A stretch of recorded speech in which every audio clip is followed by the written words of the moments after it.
제30장. 그러나 이제는 나보다 젊은 자들이 나를 비웃는구나. 그들의 아비들은 내가 보기에 내 양떼를 지키는 개 중에도 둘만하지 못한 자들이니라. 그들의 기력이 쇠잔하였으니 그들의 손의 힘이 내게 무슨 소용이 있으랴. 그들은 곧 궁핍과 기근으로 인하여 파리하며 캄캄하고 메마른 땅에서 마른 흙을 씹으며 떨기나무 가운데서 짠 나무를 꺾으며 대사리 뿌리로 먹을 거리를 삼느니라. 무리가 그들에게 소리를 지르므로 도둑같이 사람들 가운데서 쫓겨나서 침침한 골짜기와 흙 구덩이와 바위 굴에서 살며 떨기나무 가운데서 부러지며 가시나무 아래에 모여있느니라.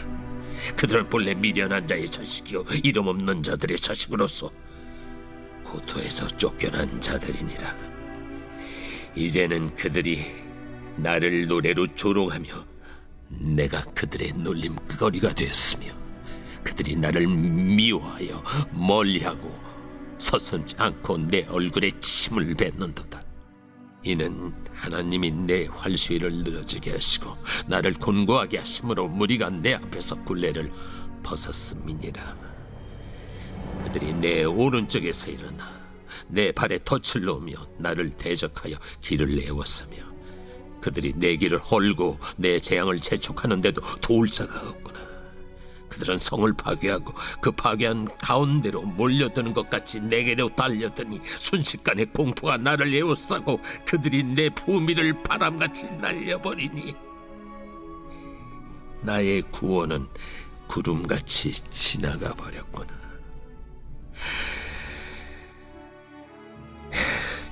이제는 내 생명이 내 속에서 녹으니 환난 날이 나를 사로잡습니다.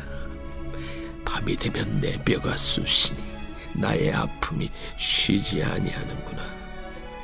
그가 큰 능력으로 나의 옷을 떨쳐버리시며 나의 옷깃처럼 나를 휘어잡으시는구나.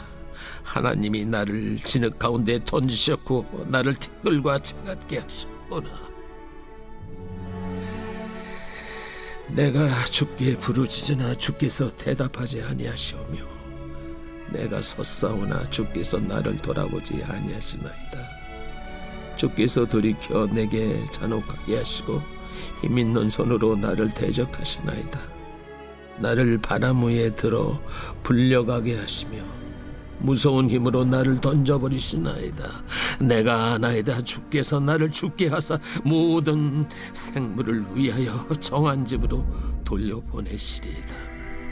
그러나 사람이 넘어질 때 어찌 손을 펴지 아니하며 재앙을 당할 때 어찌 도움을 부르짖지 아니하리까. 고생의 나를 보내는 자를 위하여 내가 울지 아니하였는가. 빈궁한 자를 위하여 내 마음에 근심하지 아니하였는가. 내가 복을 바랐더니 화가 왔고 광명을 기다렸더니 흑암이 왔구나. 내 마음이 들끓어 고요함이 없구나. 환난 날이 내게 임하였구나. 나는 햇볕에 쬐지 않고도 검어진 피부를 가지고 걸으며 회중 가운데 서서 도움을 부르짖고 있느니라. 나는 이리의 형제여 타저의 벗이로구나. 나를 덮고 있는 피부는 검어졌고 내 뼈는 열기로 말미암아 탔구나. 내 수금은 통곡이 되었고 내 피리는 애국이 되었구나.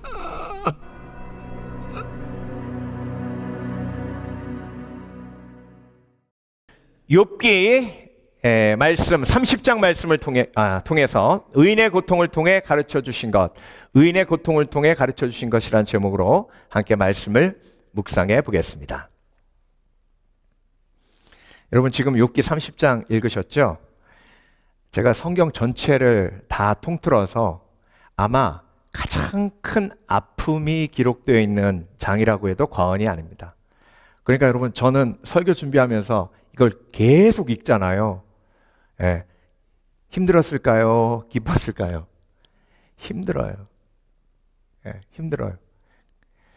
근데 여러분, 제가 그걸 읽으면서 하나님, 왜 이렇게 믿음의 사람이 힘든 걸 이렇게 적나라하게 적어 놓으셨습니까? 이런 좀 질문이 생기는 거예요.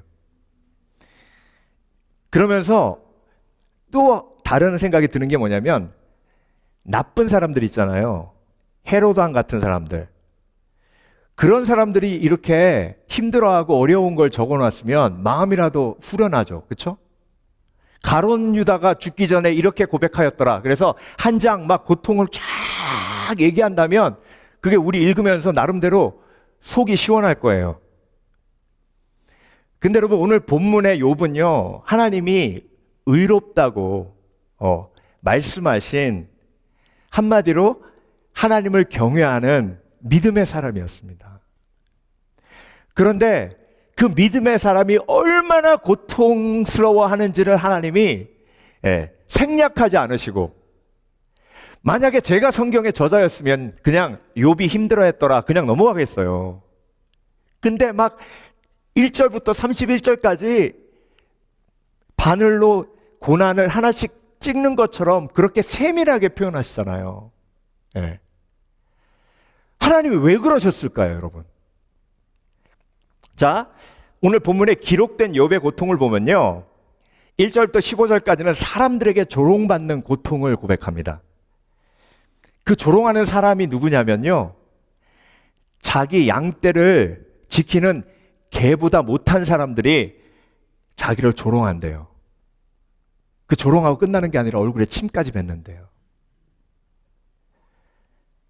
이게 처절한 고통이에요. 무시당하는데 내가 고난받기 전에는 내 앞에 얼씬도 못했던 사람들이 나를 무시하고 얼굴에 침을 뱉는데, 그러니까 얼마나 자괴감이 심하고 상실감이 심하고 죽고 싶죠.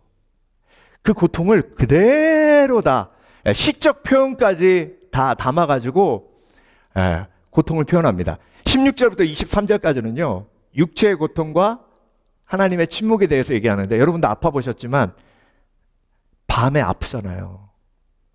아프면 잠자다 깨잖아요. 그런데 가족들은 다 잠에 들어있어요. 그러니까 나의 고통을 아는 사람이 있어요, 없어요? 아무도 없어요. 그러니까 밤에 아플 때 가장 서러워요. 그런데 항상 어떻게 욥이 그걸 이겼어요? 하나님은 알고 계신다. 하나님은 내 기도를 듣고 계신다. 이렇게 이겼는데 그 믿음마저도 다 무너져 버렸어요. 하나님이 내 기도에 응답하지 않으신다는 느낌이 들고 하나님의 침묵이 너무 야속하게 느껴져요. 그러니까 그 밤이 더 길어져요. 내가 광명을 원했는데 하나님이 나에게 밤을 주셨대요. 내가 복을 원했는데 하나님이 나에게 재앙을 주셨대요. 그러니까 여러분, 사람에게 배신당한 아픔과 고통도 크지만 내가 평생 섬겼던 하나님이 나를 버리신 것 같은 느낌이 드는 거예요. 그러니까 더 고통스러운 거예요. 24절부터 31절까지는요, 그래서 혼란스러워요. 여러분, 인간이 제일 싫어하는 게 불안한 거거든요. 불안한 게 뭐 때문에 오냐면 혼란스러울 때 와요. 하나님이 나와 함께 계시는지, 내가 어떻게 해야 하는지, 지금 이 친구들을 쫓아내고 나 혼자 있어야 되는지, 아니면 나를 상처 입히고 힘들게 하는 이 친구들과 계속 함께 있어야 하는지, 그리고 나는 그냥 지금 이렇게 고통스럽고 아픈데 그냥 죽었으면 좋겠는데 하나님이 나에게 어떻게 하실지, 그러니까 미래도 모르고 모든 게 혼란스러운 거예요. 이런 모든 고통을 다 하나님이 숨기지 않으시고 적나라하게 성경에 기록하셔서 저와 여러분에게 드러내셨습니다. 왜 그렇게 하셨을까요? 왜 그렇게 하셨을까요? 저와 여러분에게 그 고통을 통해 가르치기 원하시는 메시지가 있기 때문이에요. 그러니까 여러분, 오늘 본문을 계속 읽으면서 하나님께서 저와 여러분에게 의인의 고통을 적나라하게 드러내신 이유를 세 가지로 말씀하십니다. 그 묵상을 통해 오늘도 크신 은혜 받으시는 저와 여러분 되시길 주의 이름으로 축원합니다. 축원합니다. 자, 그렇다면 첫 번째, 그의 고통을 통해, 의인의 고통을 통해 하나님께서 가르쳐 주시는 것이 무엇인가? 첫 번째, 의인의 고통은 생명을 구한다는 겁니다. 여러분, 욥기 1장에 하나님이 욥이 선하다 미리 선포하셨어요. 그렇죠? 하나님이 42장에 욥은 이렇게 선했는데도 이렇게 고난을 받았어라고 얘기하실 수 있었습니다. 그런데 1장에 하나님은 욥이 의롭다라고 뭐 하신 거예요? 선포하셨어요. 욥은 하나님을 경외하고 죄악에서 떠난 자다. 죄가 없다는 게 아니에요. 죄악에서 뭐 했다고요? 떠났다고요. 죄와의 싸움을 통해 하나님 앞에 회개가 있었던 사람이에요. 그래서 의롭다 칭함을 받은 사람이에요. 그러니까 여러분, 욥은 처음부터 끝까지 의로운 사람인데 고통을 받았던 거예요. 그래서 여러분, 욥이 의로웠기 때문에 자신의 죄 때문에 고통받는 건 아니에요. 그렇죠? 확실하죠? 욥이 의롭다는 얘기는 욥의 자신의 죄 때문에 고통받는 건 아니에요. 그러면 욥은 다른 이유 때문에 고통받고 있는 거예요. 누구를 위해서 고통받고 있는 거예요, 지금? 누구를 위해서? 하나님 위해서? 욥이 지금 고통받는 이유는요, 욥의 새 친구들을 위해서 고통받고 있는 거예요. 왜? 42장을 보면 금방 알 수 있어요. 자, 하나님께서 그걸 명확하게 하셨는데요. 42장 8절. 그런즉 너희는 숫송아지 7과 수양 7을 취하여 내 종 욥에게 가서 너희를 위하여 번제를 드리라. 하나님이 욥의 새 친구를 부르셨어요. 욥을 통해서. 그 다음에 뭐라고 하시냐면 내가 너희를 용서하리라 이렇게 얘기하지 않으시고 너희는 지금 욥에게 가래요. 그리고 욥이 너희를 위하여 번제를 드리게 하래요. 그러면 욥이 어떻게 한다고요? 너희를 위하여 뭐 한다고요? 기도할 것인즉 내가 그를 기쁘게 받으리니 너희의 우매한 대로 너희에게 갚지 아니하리라. 누구의 기도를 통해서 너희를 구원하리라 말씀하셨어요? 욥의 기도를 통해서. 하나님은 이거 명확하게 하신 거예요? 뭘 명확하게 하신 거예요? 욥은 의로운데 고난을 받았다? 그러면 욥은 자신의 죄 때문에 고난받은 건 아니다? 그러면 누구 때문에 고난받았는가? 42장에 너희들을 위해서, 너희들을 구원하기 위해서. 그래서 너희가 나에게 기도하면 내가 용서하겠다고 하신 게 아니라 욥이 나에게 기도하면 내가 너희를 용서하겠다는 거예요. 이 말씀이요 그대로 예수 그리스도의 십자가로 연결됩니다. 예수님이 죄 없으셨어요. 그렇죠? 죄 없으신 예수님이 고난 받으셨어요. 그러면 죄 없으신 예수님이 고난 받으셨으면 예수님 자기의 죄 때문에 받은 게 아니잖아요. 그럼 누굴 위해 받으신 거예요? 저와 여러분을 위해서 받으신 거죠? 그러면 우리는 용서받을 때 누구에게 기도해야 돼요? 예수님께 기도해야 되죠. 그러니까 이 십자가의 원리를요 그대로 욥기에 담아두시고 저와 여러분에게 욥의 고통을 보여주시는 건 뭘 보여주시는 거예요? 예수 그리스도의 십자가의 고통을 저와 여러분에게 보여주시는 것 같이 똑같이 보여주고 계시는 거예요.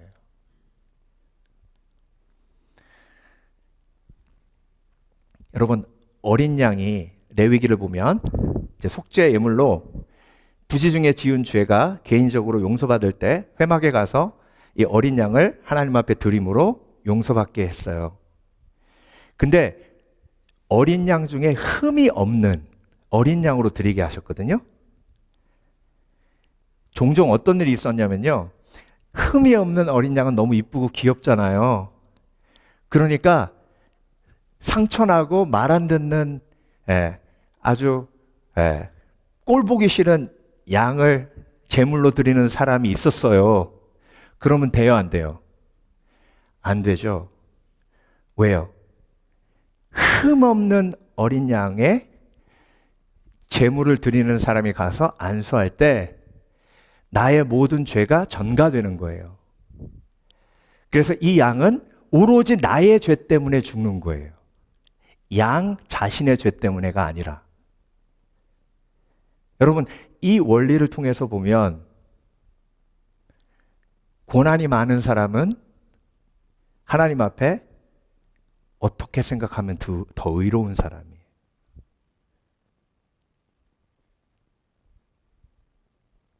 우리의 개념과 완전 다른 거죠. 그렇죠? 만약에 이 중에서 한 사람이 죽어 이 공동체가 살아야 된다면 하나님은 누굴 선택하실까요? 흠없는 어린 양을 선택하시는 거예요. 근데 흠없는 어린 양을 딱 선택하면 주위 사람들이 뭐라 그래요? 아유, 흠없는 줄 알았더니 제일 죄가 많나 봐. 이렇게 오해한다고요.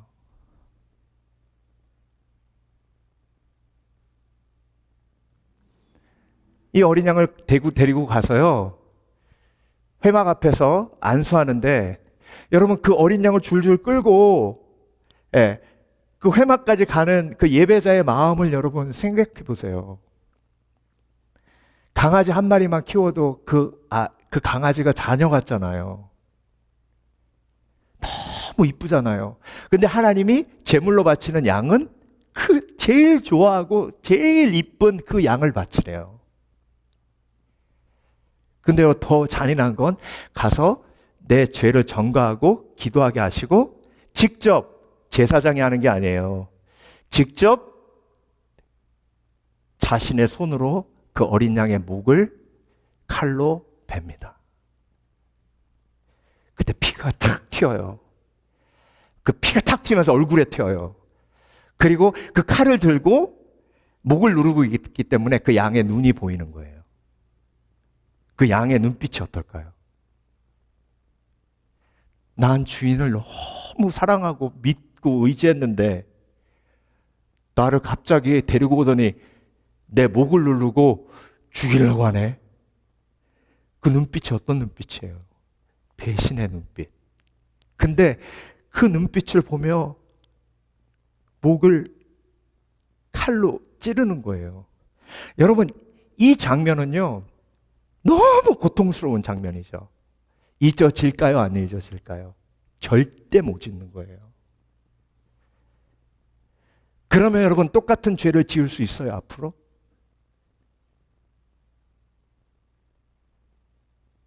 그러니까 여러분, 예수님이 십자가의 고난을 성경에 자세히 묘사하시고 기록해 놓으신 건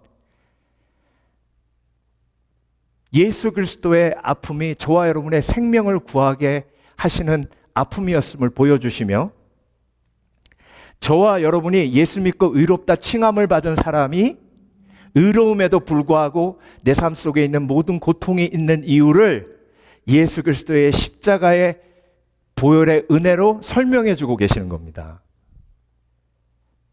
그래서 여러분, 내가 예수 그리스도의 은혜로 의롭다 칭함을 받았기에 내가 고통받는 이유는 더 이상 내 죄 때문이 아니요 하나님이 구원하고자 하시는 하나님의 계획 속에 있음을 믿으시길 주의 이름으로 축원합니다. 축원합니다. 그래서 이사야서 53장 5절, 그가 찔림은 우리의 허물을 인하며 그가 상함은 우리의 죄악을 인함이라. 그가 징계를 받음으로 우리가 평화를 누리고 그가 채찍에 맞음으로 우리가 나음을 입도다.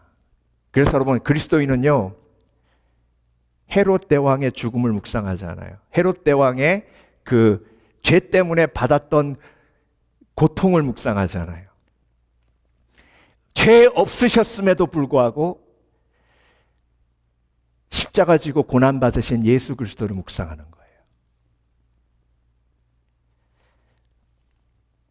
로마서 5장 1절, 그러므로 우리가 믿음으로 의롭다 하심을 얻었은즉 우리 주 예수 그리스도로 말미암아 하나님으로부터 더불어 화평을 누리자. 자, 의롭다 하심을 입었으니 내 삶 속에 있는 모든 고통은 이제 한 영혼을 구원하기 위한 하나님의 계획임을 믿으시길 주의 이름으로 축원합니다. 하나님이 내 삶의 고통을 어떻게 사용할지는 몰라요. 그렇지만 나는 그 믿음으로 오늘도 내 삶에 있는 고통을 어떻게 해요? 이겨나가는 거예요. 네. LA 가면 새누리교회 있죠? 새누리교회, 그 베른도길에. 새누리교회가 1954년 김동용 목사님하고 안희숙 사모님이 개척을 하셨어요. 안희숙 사모님이 일제시대 때 일본 국회에 가가지고 삐라 뿌리면서 신사참배는 우상숭배다 외친 거예요. 그러니 가만히 놔두겠습니까? 평양 형무소에 갇혀서 재판받았는데 사형 선고받았어요. 6년 동안 감옥 생활하는데 하나님이 그 감옥 안에서 놀라운 사도행전의 역사를 일으키셨습니다. 원래 1945년 8월 18일 날 사형이 집행되기로 되어 있었는데 3일 전 1945년 8월 15일 날 해방됐죠. 풀려났어요. 이걸 어떻게 설명합니까? 안희숙 여사가 6년 동안 옥고 생활을 치르고 딱 타러 가자마자 추록하자마자 제일 먼저 한 게 뭐냐면 간증을 기록했어요. 책으로 만들었어요. 손으로. 그래서 그 책을 나누면서 전도했어요. 근데 한 선교사님이 그 책을 읽고 영어로 번역했어요. 그래서 이 책이 미국에 와서 돌아다니기 시작한 거예요. 그 책을 읽은 성도들이 도대체 이 젊은 처자는 누군가 해가지고 수소문해가지고 선교헌금을 보내기 시작했어요. 그리고 남침내회에 관련된 리더 중에 한 분이 그 책을 읽고 안희숙 여사를 텍사스에 있는 사우스 웨스턴 세미나리로 초청합니다. 공부하라고. 거기서 김동명 목사님을 만났어요. 그래서 결혼하셔서 LA 침례교를 개척하신 겁니다. 1979년 LA 침례교에서 김충옥 목사님을 파송하셔서 우리 교회가 시작이 됐습니다. 보세요. 한 젊은 청년이 성령의 음성에 귀 기울여 일본 국회에 가서 순종하고 복음을 전했어요. 그리고 옥에 갇혀서 6년 동안 진짜 고문당하고 핍박당하고 죽을 고비를 몇 번이나 넘길지 몰라요. 그래서 안희숙 여사의 책 제목이 뭐예요? 죽으면 죽으리라잖아요. 근데 그 고난과 그 아픔과 그 처절한 고난의 십자가를 통해서 하나님이 그렇게 구원을 이루어 가시잖아요. 여러분 LA 침례교회 개척돼 가지고 그 교회를 통해서 얼마나 많이 영혼이 구원받았습니까? 그리고 LA 근교에 있는 모든 침례교회는요, LA 침례교회를 통해서 시작했다고 해도 과언이 아니에요. 새누리교회.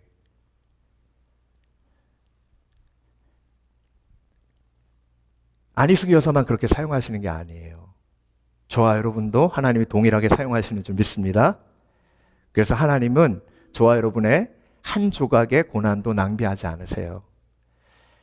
하나님은 저와 여러분의 한 조각의 눈물도 낭비하지 않으십니다. 오늘도 그 고통의 의미, 고난의 의미를 그렇게 지혜롭게 해석하시는 복된 그리스도인 되시길 주의 이름으로 축원합니다. 축원합니다. 로마서 8장 17절. 우리가 하나님의 자녀라면 하나님의 상속자로서 그리스도와 공동 상속인이 되는 것입니다. 여러분 이거 믿으세요? 믿으세요? 예. 이미 성경에 하나님이 서류 만들어 놓으시고 상속 낙인까지 딱 찍어 놓으셨어요. 그러므로 우리가 그리스도와 함께 영광을 받으려면 그분과 함께 고난도 받아야 합니다. 두 번째, 의인의 고통을 우리에게 가르쳐 주신 이유, 의인의 고통을 우리에게 적나라하게 드러내신 이유, 두 번째 이유입니다. 의인의 고통은 하나님만 아신다는 걸 말씀하고자 하십니다. 사람이 알아요? 몰라요? 몰라요. 사람은 의인의 고통을 몰라요. 그냥 죄인의 고통으로 오해해요. 자, 그래서 사람들이 어떻게 했다고요? 요백에 10절, 그들이 나를 미워하여 멀리하고 서슴지 않고 내 얼굴에 침을 뱉는도다. 세상은 고난당함 죄인이에요. 절대 사람들은 의인의 고통을, 의인의 고난을 이해할 수 없습니다. 그러니까 고난당하면 무시당하고 고난당하면 상처받는 게 어떻게 생각하면 당연한 거예요. 지금은 선교사님 되셨지만 이민교 선교사님이 원래 원불교 집안에서 자랐어요. 그래서 대학 졸업하고 소록도에 원불교 포교사로 파송됐어요. 소록도 가가지고 원불교 포교하면서 집집마다 다니면서 어느 집에 들어갔더니 어떤 아저씨가 있더래요. 그래서 안녕하세요. 저는 원불교 포교사입니다. 예, 당신이 왜 나병에 걸리는지 아세요? 전생에 죄가 많아서 그래요. 그랬더니 도끼 들고 쫓아오더래요. 죽인다고. 그래서 원불교 교당으로 도망가가지고 앉아가지고 그런 생각했대요. 왜 나는 진리를 말했는데 저 사람은 나를 도끼로 죽이려고 하지? 그렇게 생각했대요. 근데 나중에 예수 믿고 깨달은 거예요. 아, 내가 사랑이 없어서 그 말로 상처를 입혔구나. 그래서 여러분, 인간은요, 다른 사람의 아픔을 이해할 수도 없고 다른 사람의 아픔에 대해서 말할 때 절대로 온전히 지혜롭게 말할 수 없습니다. 그래서 하나님이 오늘 본문을 통해서 뭘 보여주고 계시냐면요. 인간이 너의 아픔을 알아? 아니, 내가 너의 아픔을 알아. 여봐, 내가 너의 아픔을 성경에 기록해. 내가 너의 아픔을 안다는 걸 자손 만대에 내가 선포하고 너를 통해 고난받는 의인들의 아픔을 내가 기억하는 것을 전 세계의 자손 만대에 내가 선포하리라. 예. 그렇게 말씀하고 계시는 거예요. 그러니까 여러분, 제가 오늘 이 말씀을 묵상하면서 하나님 이렇게 의인의 아픔을 적나라하게 정말 벌거벗은 듯 그렇게 다 표현하셨어요. 그랬더니 성령께서 주셨던 마음이 그거예요. 욥의 아픔을 기억하듯 내가 너의 아픔을 기억한다. 심지어 내가 잊었던 아픔까지도. 여러분, 하나님은 저와 여러분의 죄는 잊으시지만 아픔은 기억하십니다. 그 위로 때문에 하나님이 저와 여러분에게 이 말씀을 보여주시는 거예요. 마태복음 26장 67절, 이에 예수의 얼굴에 침뱉으며 주먹으로 치고 혹은 손바닥으로 때리며. 인생을 살면서 혹시 나에게 누군가 침뱉는 듯한 느낌이 드실 때도 있을 거예요. 그때 예수 그리스도의 고난에 동참하고 계심을 믿으시길 주의 이름으로 축원합니다. 그래서 그렇게 이기게 하시는 거예요. 제가 오래전에 읽었던 책인데요. 그 책에 어떤 여배우 얘기가 나와요. 이 여배우가 이제 영화를 찍는데 폭풍 속에 있는 씬을 찍는 거예요. 근데 이렇게 날씨가 폭풍이 이렇게 와주면 얼마나 좋아요. 그렇죠? 근데 이렇게 일주일 기다렸는데 폭풍이 안 온 거예요. 그러니까 어떻게 스태프들 다 있고 있으니까 일부러 폭풍을 만들어낸 거죠. 소방차 몇 대 불러가지고 물을 확 뿌린 거예요. 계속. 그러니까 그 물이 막 떨어지는데 얼마나 힘들어요. 근데 계속 엔진하고 그러니까 몇 시간 동안 그 폭풍 속에서 너무 힘든 거예요. 그것도 여자가. 그런데 어느 순간 너무 힘들어가지고 막 자기는 막 벌벌 떨고 있는데 스태프들을 보니까 낄낄거리고 웃고 어떤 사람은 커피 마시고 있고 어떤 사람은 도넛 먹고 있고 자기 스타일리스트도 막 옆에서 잡담하고 있더래요. 그러니까 막 화가 나야 안 나요? 난 이렇게 막 죽을 것 같은데 저것들은 저러고 있네? 막 화가 확 나는데 속에서 그런 생각, 세 가지 생각이 들었답니다. 첫 번째, 나는 주인공이다. 주인공이기 때문에 지금 비를 맞고 폭풍을 맞고 있다. 두 번째, 이 고통은 기록되고 있다. 맞아요? 필름으로 찍고 있잖아요. 계속. 한순간도 놓치지 않고 찍고 있죠. 세 번째, 스태프들은 딴짓해도 감독님은 모니터만 보고 있다. 이 세 가지 생각 딱 하니까 서럽던 생각이 확 사라지더래요. 저와 여러분이 고난당할 때 꼭 이런 느낌이에요. 다른 사람들은 다 괜찮아 보여요. 난 힘들어 죽겠는데 낄낄거리고 웃어. 놀러 다니네. 나만 힘든 것 같아. 그때 성령께서 여러분에게 지혜를 주십니다. 의인의 삶에 당연한 것이 고통이에요. 고난이에요. 의로우면 의로울수록 성경의 원리는 더 고난받습니다. 그리고 하나님이 다 기록하고 계세요. 다윗은 알고 있었어요. 시편 56편 8절 나의 유리함을 주께서 계수하셨으니 나의 눈물을 주의 병에 담으소서. 이것이 주의 책에 기록되지 아니하였나이까. 이게 다윗의 믿음이에요. 아버지도 나의 고난을 알지 못해요. 어머니도 나의 고난을 알지 못해요. 내 형들도 고난을 알지 못해요. 나의 아내도 고난을 알지 못해요. 내 가족들 모두 알지 못해요. 그렇지만 하나님은 아세요. 나의 유리함을 주께서 계수하셨으니 나의 눈물을 주의 병에 담으소서. 이것이 주의 책에 기록되지 아니하였나이까. 그래서 여러분, 욥의 엄청난 고통을 하나님께서 적나라하게 다 드러내 보여주시면서 어떤 메시지를 주고 계세요? 사람들은 모른다예요. 예, 욥의 아내도 몰랐죠. 욥의 친구들도 몰랐죠. 아무도 몰랐어요. 그러니까 저와 여러분의 삶 속에 의로움 때문에 오는 고통은 사람들은 몰라요. 근데 누구는 아세요? 하나님은 아세요. 그러니까 기도하면 위로받고 기도 안 하면 세상 사람들에게 질밥히는 거예요. 여러분, 기도는요, 처음부터 끝까지 하나님의 위로를 경험하는 내 인생의 가장 귀중한 시간입니다.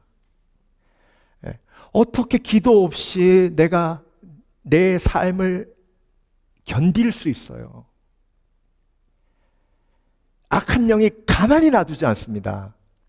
여러분, 악한 영은요, 저와 여러분의 아픔을 어떻게 해석하게 만들어요? 간단해요. 아이고, 네가 죄가 많아서 그래. 그 어린 양이 선택을 받았을 때 악한 영은 그 어린 양한테 뭐라고 계속 공격하는 줄 아세요? 그래, 주인이 너를 제일 미워하는 거야.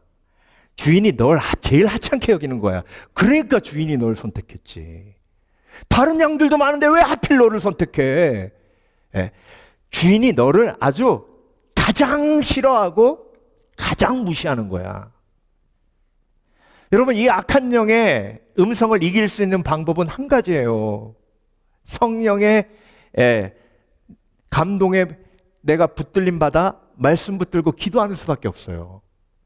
예. 그래서 여러분, 하나님께서 욥의 아픔을 적나라하게 저와 여러분에게 보여주시면서 이런 메시지를 주십니다. 사람들은 모르지만 하나님은 아신다. 예. 마지막으로 의로운 자의 고통을 통해 가르쳐 주시는 것, 의인의 고통은 결국 승리로 끝난다. 근데 여러분, 욥은 지금 20절에 내가 주께 부르짖으나 주께서 대답하지 아니하시오며 내가 섰사오나 주께서 나를 돌아보지 아니하시나이다. 지금 절망이 끝에 다다랐죠. 그렇죠? 예. 이제 이미 나는 패배했다라고 생각해요. 그런데 그 패배가 아니라는 거예요. 하나님은 지금도 욥을 계속해서 위로하고 계세요. 견디게 하시죠. 그리고 포기하지 않도록 하십니다. 시편 34편 19절 의인은 고난이 많으나 여호와께서 그 모든 고난에서 건지시는도다. 우리는 어떻게 생각해요? 악인은 고난이 많으나 이렇게 생각하잖아요. 그런데 믿음의 사람 다윗은 의인은 고난이 많대요. 여호와께서 그 모든 고난에서 건지시는도다. 그래서 내가 의롭다함을 자랑하려면 고난이 많음을 자랑해야 되는데 반대로 하잖아요, 우리는. 그렇죠? 그 반대로 하는 사람이 누구예요? 바리새인이에요. 여러분, 의인의 마지막을 하나님이 미리 보여주셨잖아요.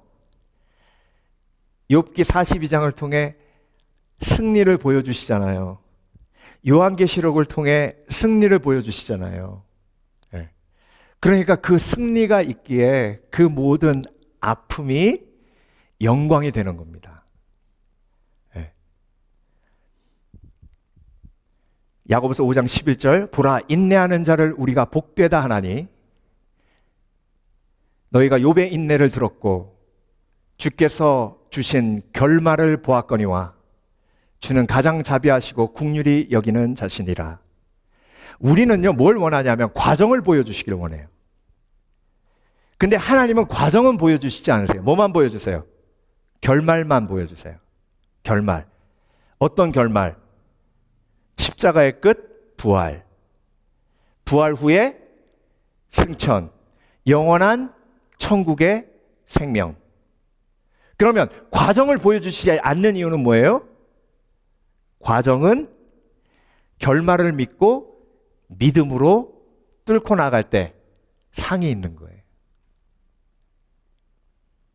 하나님께 나오는 자는 그가 살아계신 것과 그것을 믿는 자들에게 상 주시는 이심을 믿어야 할지니라.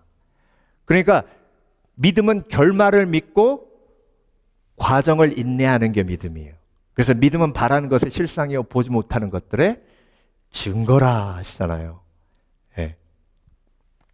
아주대학교 김경일 교수님이 어떤 얘기를 하시냐면 여러분 두려워하지 않는 방법을 제가 가르쳐 드릴게요. 두려워하지 않는 방법 쉬워요. 그러면서 뭐라 그러냐면 공포영화 볼 때 얼마나 공포영화가 무서워요. 그렇죠? 그래서 공포영화 아예 안 보시는 분들 계시죠? 그런 거 왜 보냐고. 귀신 쫓는 것도 힘든데 귀신을 데리고 올 일 있냐고. 뭐 그러면서 안 보시는 분들 계시잖아요. 근데 그거 왜 봐요? 사람들은. 이거 하려고 보는 거예요. 근데 해도 사실 영화이기 때문에 내 삶에 두려움은 없거든요. 근데 공포영화가 하나도 안 두렵게 만들려면 공포영화를 이렇게 만들면 하나도 안 두렵대요. 자막으로 조금 있다가 귀신이 나옵니다. 5, 4, 3, 2, 1 하면 하나도 안 두렵대요. 맞아요? 네. 왜? 자막으로 결말이 보이니까 하나도 안 두려운 거예요. 근데 그 자막을 안 믿는 사람은, 자막을 못 보는 사람은 계속 두려워요. 하나님께서 삶 속에 저와 여러분에게 주신 지혜가 그거예요. 우리는 믿음의 사람이다. 뭘 안다? 결말을 안다. 다 같이 따라 하십니다. 나는 믿음의 사람이다. 그래서 결말을 안다. 시작. 나는 믿음의 사람이다. 결말을 안다. 네. 그래서 두려워하지 않는다. 여러분 2002년에요. 16강에서 우리나라 대표팀이 이탈리아하고 붙었죠. 저 시계 보세요. 후반 42분 33초예요. 지금 우리가 1대0으로 지고 있어요. 누구한테 지고 있어요? 필리핀한테 지고 있어요? 인도네시아한테 지고 있어요? 이태리한테 지고 있어요. 축구 강국. 네. 그러면 이건 끝난 거예요. 진 거예요. 아직도 제가 기억하는데요. 이거 볼 때 막 손에 땀을 쥐고 막 기도가 나오더라고요. 주여. 막 이탈리아도 기독교 나왔는데 막 주여 막. 예. 얼마나 막 애탔는지 몰라요. 예. 근데 그 당시에 제일 미웠던 사람이 누구냐면 안정환. 왜? 전반전에 페널티킥 실축했거든요. 그러니까 계속해서 그 안정환 막 페널티킥만 실축 안 했으면 막 우리 1대1인데 막 안정환 막 그 안정환이요 페널티킥 실축하고 막 이러고 있는 거예요. 인터뷰를 나중에 했는데요. 켜주세요. 안정환이 뭐라 그랬냐 한번 들어보세요. 싶었어요. 그냥 그냥 거의 아무 생각도 없고요. 진짜 막막하고 하늘이 무너진 줄 알았어요. 진짜 죽고 싶었어요. 그냥 아유 뭐 그냥 거의 아무 생각도 없고요. 진짜 막막하고 하늘이 무너진 줄 알았어요. 진짜 죽고 싶었어요. 그냥 아유 뭐 그냥 거의 아무 생각도 없고요. 진짜 막막하고 하늘이 무너진 줄 알았어요. 3번 반복했는데요. 뭐라 그랬어요? 죽고 싶었대요. 예. 죽고 싶을 만하죠. 왜? 결말을 모르니까. 근데 여러분, 안정환이 지금도 이거 보면서 막 죽고 싶을까요? 왜요? 자기가 후반전에 한 골 넣었잖아요.